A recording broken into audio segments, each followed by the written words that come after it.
Hello students, welcome to new chapter that is electric potential and potential energy।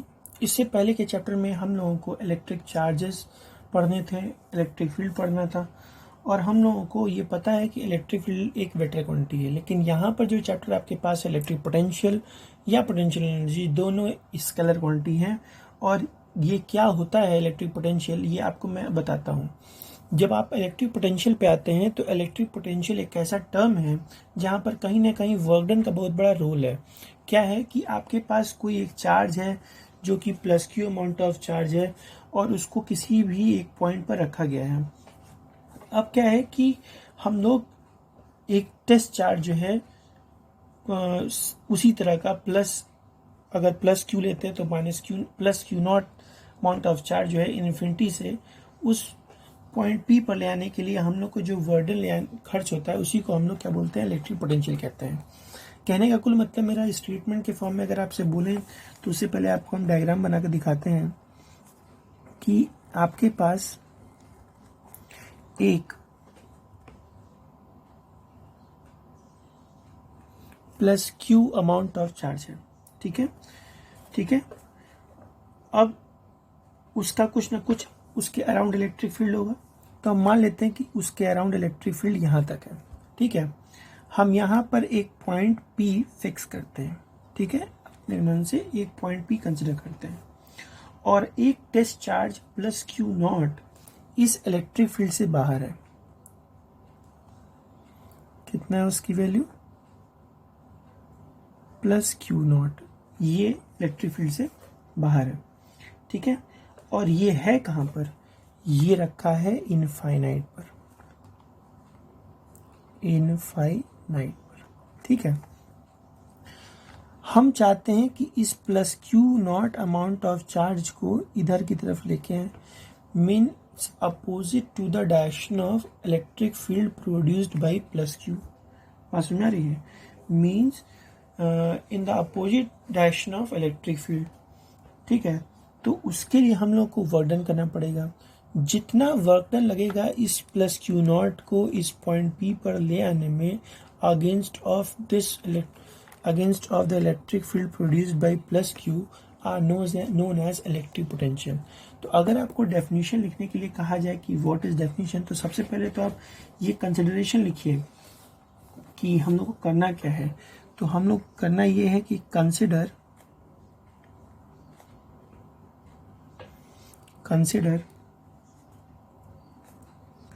a charge plus q due to which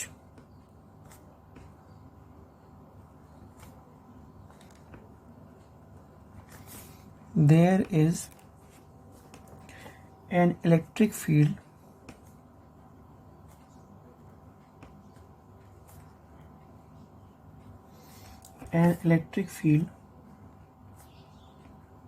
around it.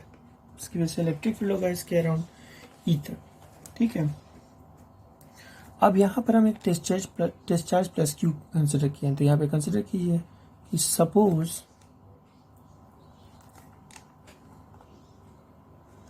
A test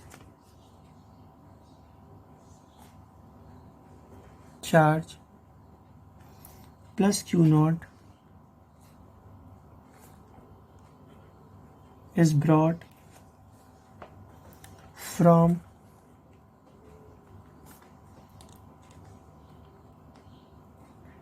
infinity in a direction opposite to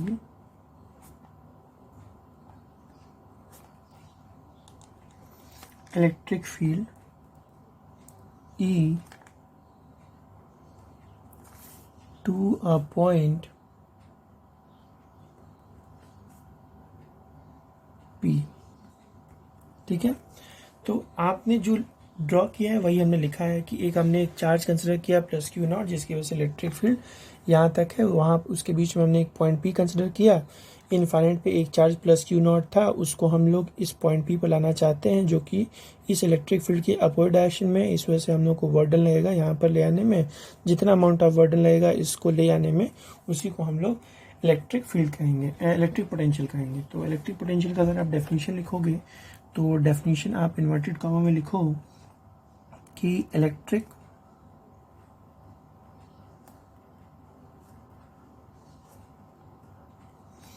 potential at a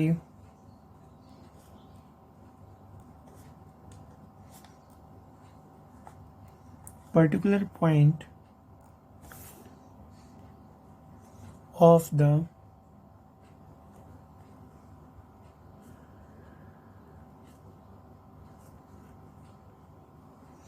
electric field is equal to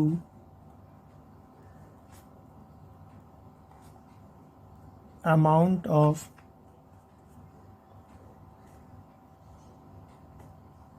work done by an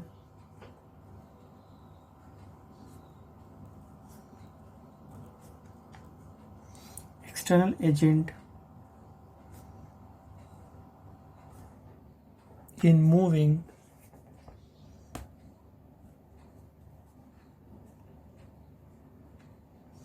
a test charge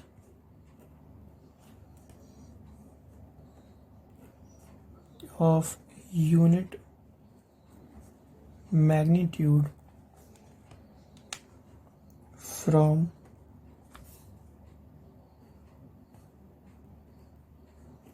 infinity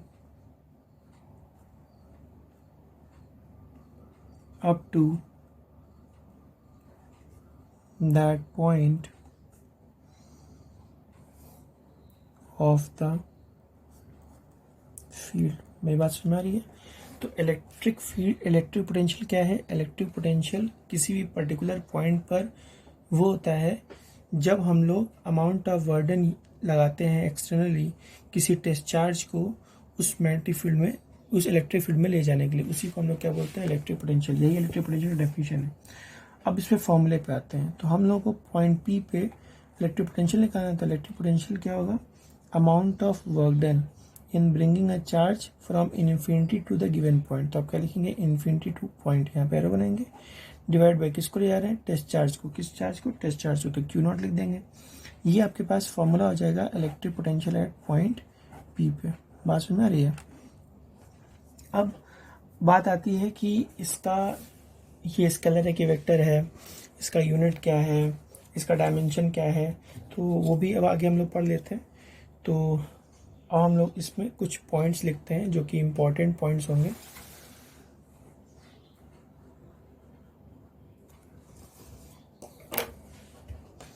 तो इसका पहला point होगा कि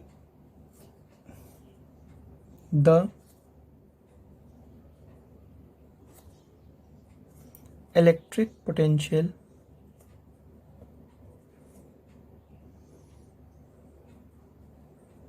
at a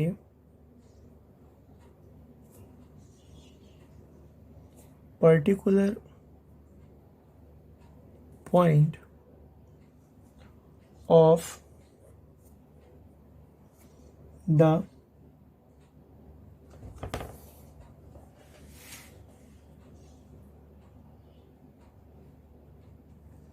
electric potential at particular point of the electric field is always scalar। हमेशा क्या होगा? Scalar होगा। इसका कोई भी डायरेक्शन फिक्स नहीं होगा। बात समझ में आ रही है? फिर सेकंड पॉइंट, इसकी सेकंड पॉइंट क्या है? यूनिट। अब आपको पता है कि वर्क अपॉन जूल मैंने लिखा था, तो वर्क यूनिट क्या होती है? जूल। और वर्क अपॉन चार्ज लिखा था, तो वर्क का यूनिट जूल और चार्ज की यूनिट कूलम। तो इसका यूनिट हो जाएगा जूल पर कूलम। लेकिन इसके साइंटिस्ट ने इसका नाम जो है अपने नाम वोल्ट पे रखा है, तो इसलिए इसका नाम वोल्ट है, और इसको हम लोग रिप्रेजेंट करते हैं कैपिटल V से। बात समझ आ रही है?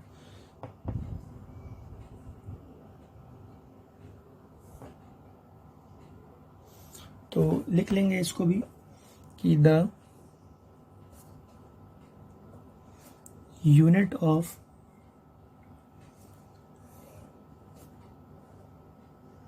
इलेक्ट्रिक पोटेंशियल इज जूल पर कूलम, ठीक है, विच इज कॉल्ड वोल्ट। इसी को हम लोग क्या बोलते हैं? वोल्ट, कैपिटल V से रिप्रेजेंट करेंगे, ठीक है। तो आप ये भी लिख सकते हो कि 1 वोल्ट की वैल्यू 1 जूल पर कूलम के बराबर होती है, ठीक है। नेक्स्ट बात आती है डायमेंशन की। ये भी इम्पोर्टेंट है, कई बार एग्जामिनेशंस में, बोर्ड एग्जामिनेशन में, कई बार नीट के कंपटीशन के एग्जामिनेशन में आपसे इसका डायमेंशन पूछ चुका है। तो डायमेंशन ऑफ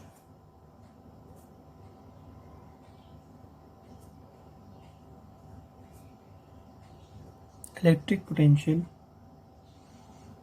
इज, अब आपको पता है कि वोल्ट बराबर होगा जूल अपॉन कूलम होगा।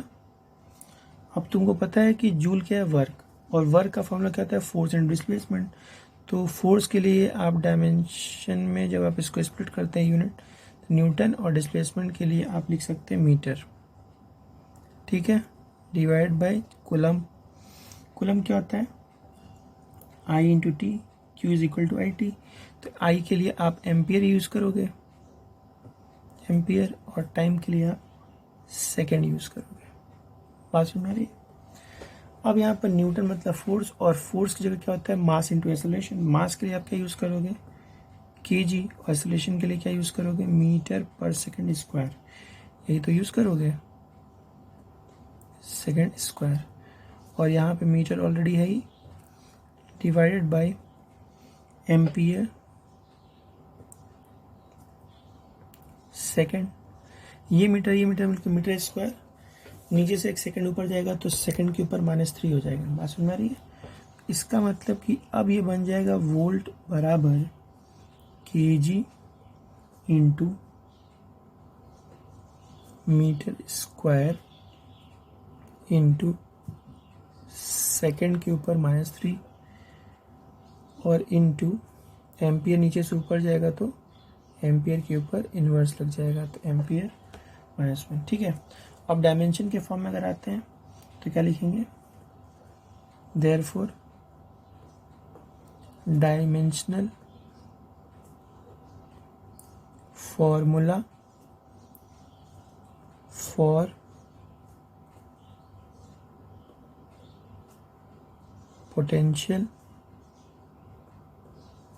विल बी, एकदम याद कर लो बच्चों इसको, क्या होगा डायमेंशन? मतलब इसका डायमेंशन हो जाएगा kg के लिए m मास, मीटर के लिए लेंथ तो -2 नहीं +2, सेकेंड के लिए आप यूज़ करोगे टाइम तो -3, और एम्पियर के यूज़ करोगे a तो -1।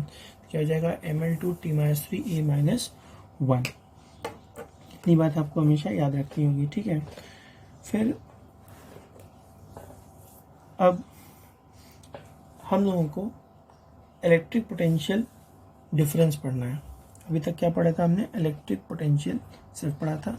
अब हम लोग पढ़ना है पोटेंशियल डिफरेंस। क्या पढ़ना है? पोटेंशियल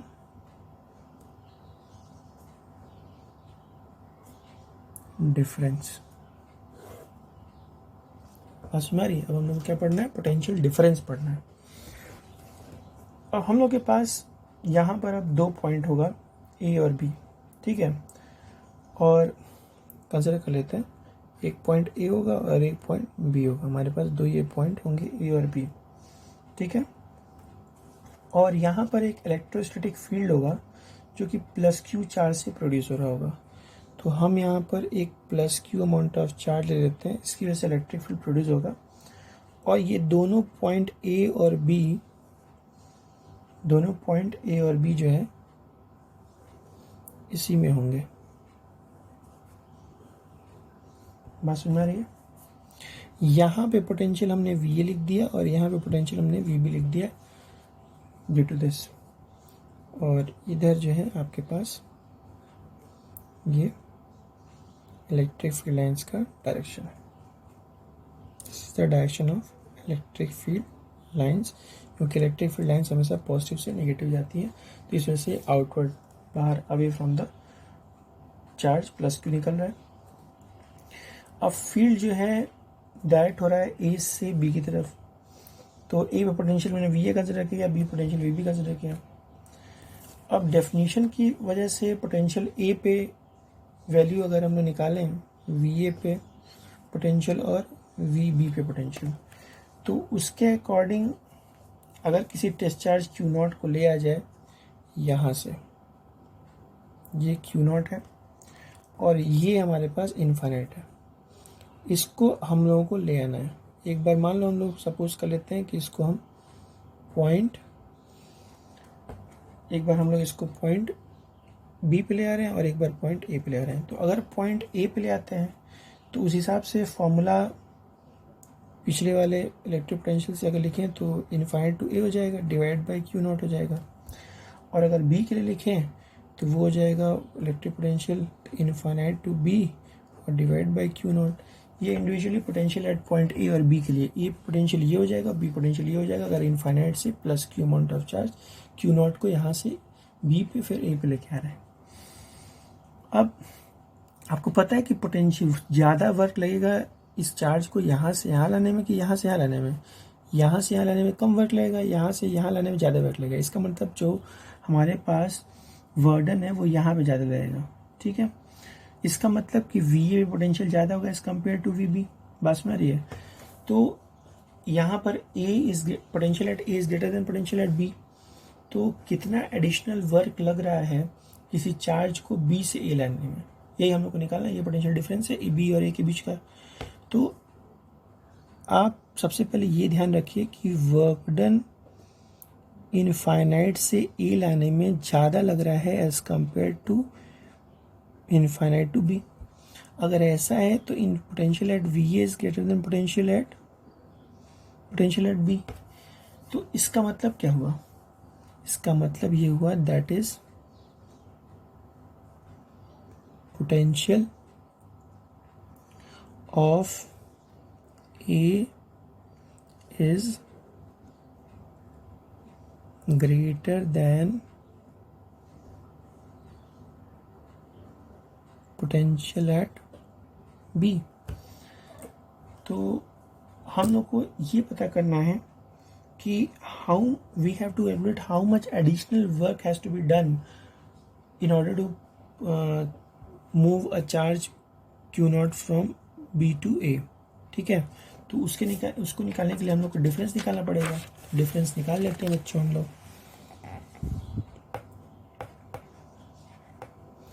अब उसके लिए हम लोगों को डिफरेंस निकालना पड़ेगा। तो वो डिफरेंस क्या बताएगा? Additional work that must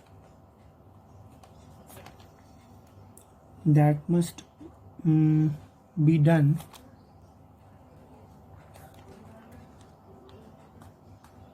in order to carry 1 coulomb of charge from B to A। तो उसके लिए हम लोग को माइनस करना पड़ेगा। तो आप लिखेंगे V A minus V B, क्योंकि वी ए बड़ा है। इसका मतलब वर्डन ये Q naught minus work done B divide by Q naught, ऐसे करेंगे। अब यहाँ पे जो क्यू नॉट है वो कॉमन है, तो कॉमन कर लेते हैं। तो यहाँ से आप लिख सकते हो, और ये आप लिखोगे ए माइनस बी, उसको ब्रैकेट में कर लो, डिवाइड बाई क्यू नॉट। आप इससे लिख सकते हो work done from B to A, यही मतलब हुआ इसका क्यू नॉट। इसका मतलब potential difference V A minus V B की वैल्यू जो होगी वो हो जाएगी वी बी माइनस ए। ठीक है, अब हम लोगों को पोटेंशियल डिफरेंस इनफाइनाइट से ए और potential difference infinite to B ये दोनों निकालना होगा। उसके लिए हम लोगों को चार्ज क्यू नॉट की वैल्यू 1 कूलम फिक्स करनी पड़ेगी, इसलिए हमने इसको 1 कूलम के लिए निकाल रखा है। तो पोटेंशियल डिफरेंस का वैल्यू, अब अगर डेफिनेशन निकालते हैं तो हम क्या कहेंगे, the potential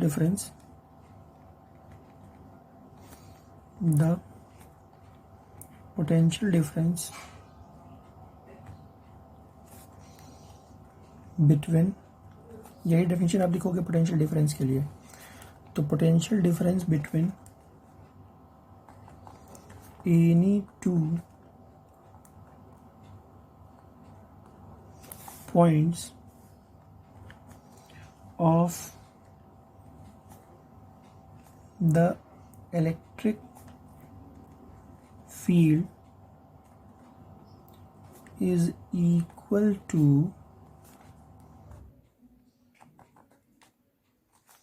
amount of work done in moving a unit positive charge between those 2 points against the electrostatic force. तो इस तरह से आप इसका स्टेटमेंट दोगे जब हम लोग को पोटेंशियल डिफरेंस का आपको अगर वैल्यू चाहिए होगा, तो मतलब आप डेफिनेशन अगर लिखना होगा पोटेंशियल डिफरेंस का तो आप यही डेफिनेशन लिखोगे। नोट्स को आप प्रॉपर्ली बनाओ ताकि आगे प्रॉब्लम नहीं होगी, और ये बोर्ड्स में काफ़ी इम्पोर्टेंट नोट्स होने वाला है आपके लिए। फिर एसआई यूनिट पे आते हैं, तो द एसआई यूनिट ऑफ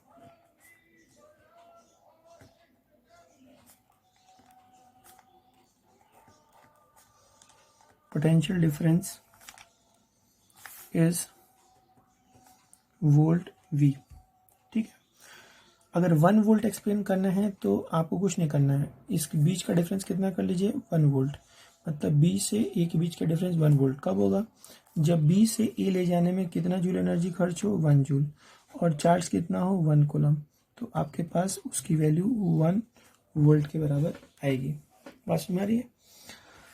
फिर आपको बता दें कि बहुत सारे इलेक्ट्रिकल फोर्स अप्लाई होंगे टेस्ट चार्ज के ऊपर, लेकिन रिपल्सिव फोर्स की वजह से वो बैलेंस हो जाएगा। ठीक है, और वर्क डन हमेशा पोटेंशियल डिफरेंस पर डिपेंड करेगा, not on the path, so the electric forces are conservative in the nature. Therefore अगर हम कह रहे हैं कि मान लो यहाँ ए है यहाँ बी है, बी से ए आने के लिए हम सीधा आ सकते हैं, इधर से भी आ सकते हैं, इधर से भी आ सकते हैं, मतलब बी से आने के लिए बहुत सारे रास्ते अपना सकते हैं, लेकिन हम जो वर्क डन यहाँ पर लग रहा है वो वर्क डन कंजर्वेटिव होगा। यहाँ पर जो फोर्सेज जितने भी लगेंगे वो कंजर्वेटिव होंगे, इसलिए पाथ पे डिपेंडेंट नहीं होगा। तो ये बहुत इंपॉर्टेंट बात है आपके लिए कि it is clear that work done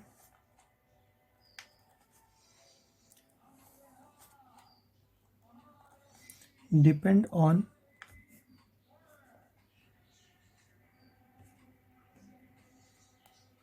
potential difference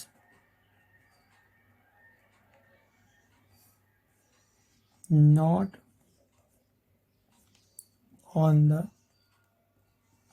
path। तो इस वजह से हम लिख सकते हैं कि सो electric forces are conservative in nature। जैसे मान लो आपके पास ये पॉइंट ए है, ये पॉइंट बी है, तो ए से बी जाने का तरीका ये भी है, ठीक है। ए से बी जाने का तरीका ये भी है, ए से बी जाने का तरीका ये भी है, बहुत सारे तरीके हैं। लेकिन यहाँ पर जो आपका वर्डन लगेगा पहले वाले पार्ट में, यहाँ जो वर्डन लगेगा, ये सारे वर्डन W1, W2 और W3 ये तीनों आपस में बराबर होंगे, क्योंकि यहाँ पर जो फोर्सेज जो लग रहे हैं वो कंजर्वेटिव फोर्सेज हैं। बात सुन में आ रही है? इन सब चीज़ों को आपको ध्यान रखना होगा कि यही सब आपके लिए कॉन्सेप्ट की तरफ काम करेंगे। बात सुन में आ रही है? अब अगर सोर्स चार्ज आपके पास पॉजिटिव है तो VA जो है VB से बड़ा होगा, तो यहाँ पर रिपल्सिव फोर्स होगा। लेकिन अगर सोर्स चार्ज आपका निगेटिव होगा तो ऐसे कंडीशन में VB जो है VA से बड़ा हो जाएगा। तो ये बात ध्यान रखेंगे कि अगर हम जैसे हम लोग रख रहे थे ना कि यहाँ पे क्यू अमाउंट ऑफ चार्ज था, एक प्लस क्यू नॉट था, अगर उस प्लस क्यू की जगह माइनस क्यू हो जाएगा तो पोटेंशियल VB का ज़्यादा हो जाएगा एज कम्पेयर टू VA। ये हमेशा आपको ध्यान रखना ही होगा। बात सुन में आ रही है? फिर आपके पास नेक्स्ट इस चैप्टर का पहला डेरिवेशन है, that is very important for you all, और वो है electric potential due to a point charge. क्या है? Electric potential due to a point charge.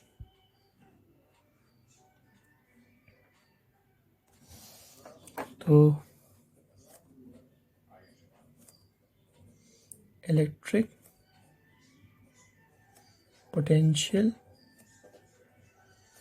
Due to a point charge, और समझ लीजिए कि चैप्टर की आप न्यू रख रहे हैं।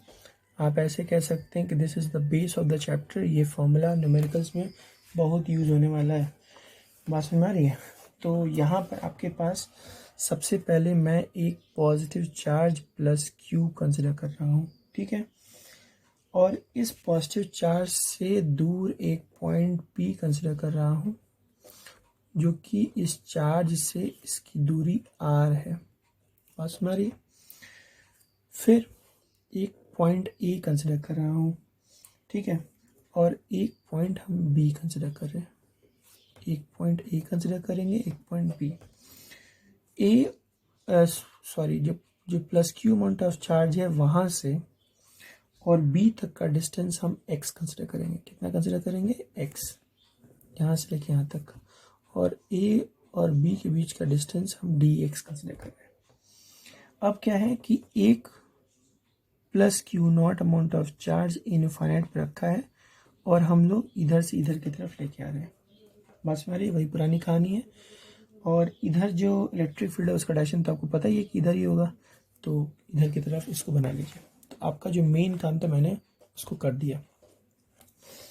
पहली बात तो आपको स्टेटमेंट लिखना होगी कि डेरिवेशन है, डेरिवेशन में बिना स्टेटमेंट के आप कुछ नहीं कर सकते हो। तो क्या लिखेंगे हम लोग? Consider a point charge plus Q placed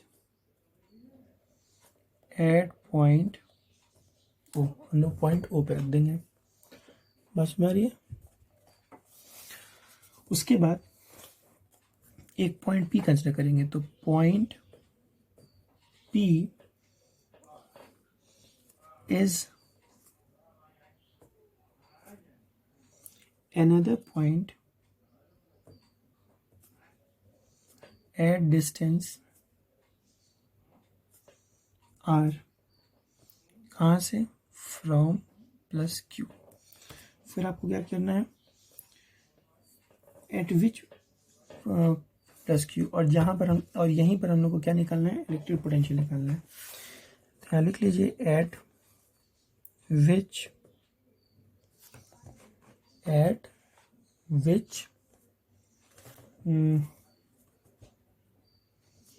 we have to calculate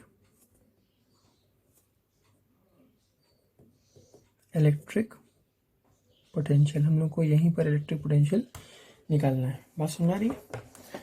तो सबसे पहले तो आपको निकालना होगा कि कितना फोर्स लगेगा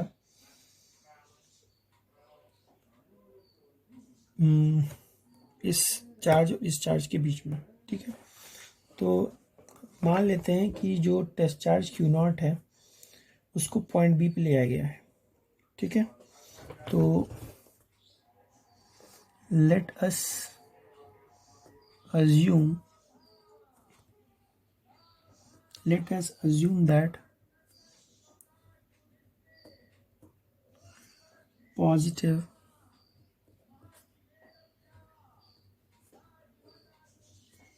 charge plus q naught is placed at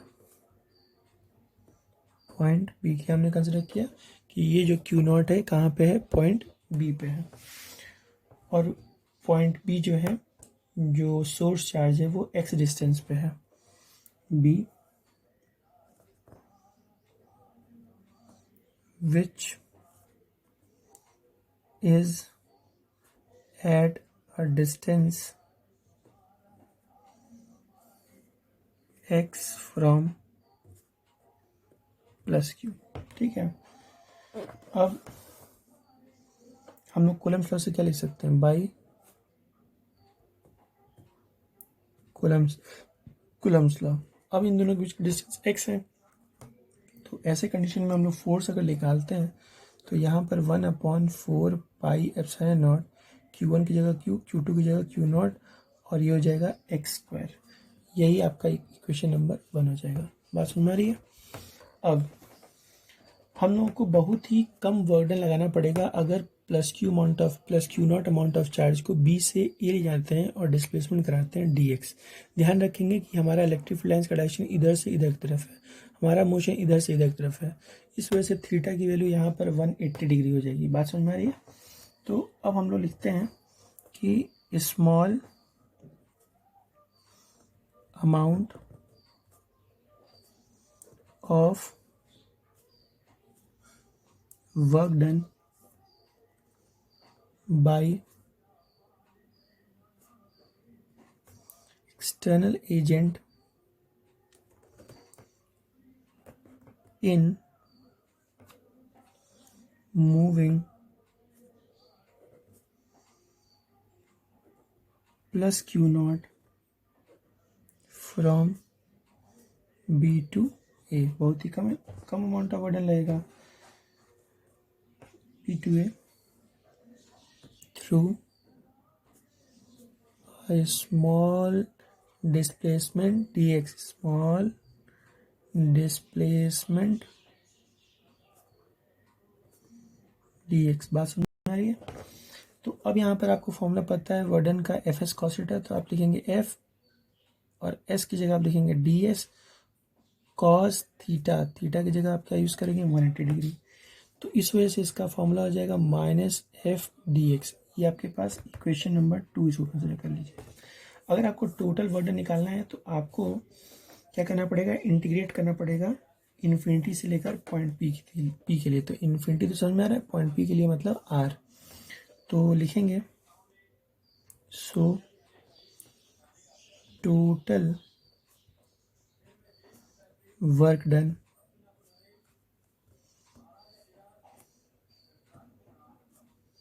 in moving charge plus Q naught from infinity to point P will be। तो वर्डन के लिए हमें क्या करना पड़ेगा, इंटीग्रेट करना पड़ेगा वर्डन को, जो dw है। तो अब कहाँ से कहाँ तक इंटीग्रेट करेंगे, इनफाइनाइट से आर तक। तो यहाँ पे जगह इनफाइनाइट, यहाँ से लिखे आर, इसकी value minus F D X. तो आप यहाँ पर माइनस एफ और डी एक्स लिख देंगे। ठीक है, is equal to minus integration infinite to R यहाँ पर एफ की वैल्यू आप यहाँ पर निकाले हो 1/4 pi epsilon naught Q naught upon x square, और ये हो जाएगा आपके लिए dx। 1/4 pi epsilon naught Q not सब कांस्टेंट है, बाहर हो जाएगा, 1 में एक्स स्क्वायर बचेगा, इसको इंटीग्रेट करेंगे। अब यहाँ पर क्या होगा इंटीग्रेट करने के बाद कि -1/4 पाई एप्सिलॉन नॉट क्यू और क्यू नॉट ये बाहर है, इंटीग्रेट करने के बाद ये बचेगा 1 में एक्स, और ये हो जाएगा इनफाइनाइट से आर तक। तो फिर upper limit minus lower limit करेंगे तो आपके पास हो जाएगा Q not 4 pi epsilon not, और ये माइनस अगर अंदर जाता है तो ये बन जाएगा 1 में आर माइनस 1 में इनफाइनाइट। बस में आ रही है। तो अब आपके पास वर्डन जो हो जाएगा वो वर्डन हो जाएगा 1/4 pi epsilon naught Q naught upon R. तो जो वर्डन लगेगा वो तो वर्डन हमको पता चल गया, लेकिन हम लोग को निकालना क्या है, इलेक्ट्रिक पोटेंशियल निकालना है। हमेशा अपना टारगेट याद रखना चाहिए। तो अभी तक आप सिर्फ क्या निकाले, वर्क। और हम लोग पोटेंशियल कैसे निकालेंगे, तो पोटेंशियल निकालने के लिए अब क्या करना पड़ेगा, ये ध्यान दीजिए। अब पोटेंशियल निकालने के लिए आपको कुछ नहीं करना है, आपको पता है कि by definition potential at point P will be V is equal to W upon Q naught, ये होता है। तो W की वैल्यू पीछे आप निकाल रखे हो, तो V is equal to W की जगह 1/4 pi epsilon naught Q naught upon R divide by Q naught. इस क्यू नॉट से ये क्यू नॉट कैंसिल हो जाएगा, तो क्या हो जाएगा, V is equal to 1/4 pi epsilon naught Q upon R. ये फॉर्मूला आप एकदम से याद कर लेंगे, भूलने की कोई ज़रूरत नहीं है। ये भूलेंगे तो आपका न्यूमेरिकल नहीं लगेगा, इसमें बहुत सारे न्यूमेरिकल्स आपको इसी में पढ़ने हैं। पास में आ रही है। तो ये आपका इलेक्ट्रिक पोटेंशियल है ड्यू टू पॉइंट चार्ज। तो आपका ये सेकंड चैप्टर है इलेक्ट्रिक पोटेंशियल एनर्जी। किसी भी बच्चे को किसी भी कहीं भी डाउट हो, आप कमेंट में लिख के भेजो, आपको आपके डाउट्स को क्लियर किया जाएगा। Thank you everyone, please subscribe the channel.